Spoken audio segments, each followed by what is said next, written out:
US యొక్క డెట్‌ని ప్రతి ఒక్కరు వరల్డ్ వైడ్‌గా కొనడం బంద్ చేస్తే ఏం జరుగుతుందో ఈ వీడియోని తెలుసుకుందాం. ఫస్ట్ యూఎస్ డెట్‌ని ఎవరైతే కొనకుండా ఆపేస్తారో అప్పుడు ఫస్ట్ అమెరికన్ ఎకానమీ చాలా ఎక్కువగా సఫర్ అవుతుంది. ఆ తర్వాత గ్లోబల్ ఫైనాన్షియల్ సిస్టమ్ కూడా సఫర్ అవుతుంది.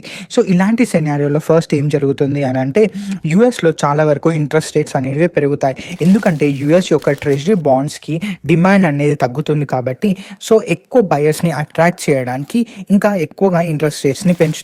ప్రస్తుతం యూఎస్ ప్రతిరోజు $3 బిలియన్ పే చేస్తుంది ఇంట్రెస్ట్ పేమెంట్స్‌లో ఎగ్జిస్టింగ్ బాండ్స్‌కి. ఒకవేళ ఈ డిమాండ్ అనేది తక్కువ అవుతే చాలా ఎక్కువగా ఈ కాస్ట్‌లను పెరుగుతాయి. నెక్స్ట్ 10 ఇయర్స్‌లో దగ్గర ఓన్లీ ఈ ఇంట్రెస్ట్ పే చేయడానికి మాత్రమే అమెరికన్ సిటిజన్స్ $40,000 కట్టాల్సి ఉంటుంది. అండ్ ఇవి నార్మల్‌గా మనీ ఏవైతే హెల్త్ కేర్‌కి, సోషల్ సెక్యూరిటీకి, ఇన్‌ఫ్రాస్ట్రక్చర్‌కి వెళ్ళిపోతాయో అవన్నీ కూడా ఈ డెట్‌ని కట్టడానికి మాత్రమే కవర్ అవుతాయి. ఆ తర్వాత ఎవెన్చువల్‌గా డాలర్ కొలాప్స్ అవుతుంది. ఎందుకంటే ఫారెన్ బయర్స్ ఎవరైతే యూఎస్ డాలర్‌లో చాలా వరకు ట్రేడ్ చేస్తారో, లేదు అని అనుకుంటే ట్రెజరీ బాండ్స్‌లో ఇన్వెస్ట్ చేస్తారో, ట్రెజరీ బాండ్స్ మెయిన్‌గా డాలర్ డినామినేషన్‌లోనే ఉంటాయి. డాలర్‌కి డిమాండ్ తగ్గినప్పుడు బాండ్స్‌కి డిమాండ్ తగ్గినప్పుడు డాలర్‌కి కూడా డిమాండ్ తగ్గుతుంది.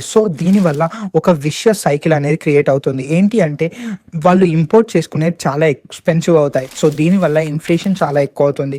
అలాగే ఫారెన్ క్రియేటర్స్ ఎవరైతే ఉంటారో వాళ్ళు యూఎస్ బాండ్స్‌ని టోటల్‌గా అమ్మేయడానికి చూస్తారు. ఇంకా ఎక్కువగా డిమాండ్ డిక్రీజ్ అవుతుంది. అలాగే డాలర్ యొక్క స్టేటస్ ప్రైమరీ వరల్డ్ కరెన్సీగా వెళ్ళిపోతుంది. దీనివల్ల బారోయింగ్ కాస్ట్ అనేవి చాలా ఎక్కువగా పెరుగుతాయి. అలాంటి టైంలో చాలా ఎక్కువ సివియర్ రిసెషన్ రావడానికి ఉంటుంది. అలాగే బిజినెసెస్ అన్నీ కూడా ఇన్వెస్ట్మెంట్స్‌ని కట్ చేస్తాయి. కన్జ్యూమర్స్ ఓన్లీ ఎసెన్షియల్స్‌ని మాత్రమే కొంటారు. ఇలా టోటల్‌గా మనం చూస్తున్న ప్రపంచానికి డిఫరెంట్ ప్రపంచం కనిపిస్తుంది.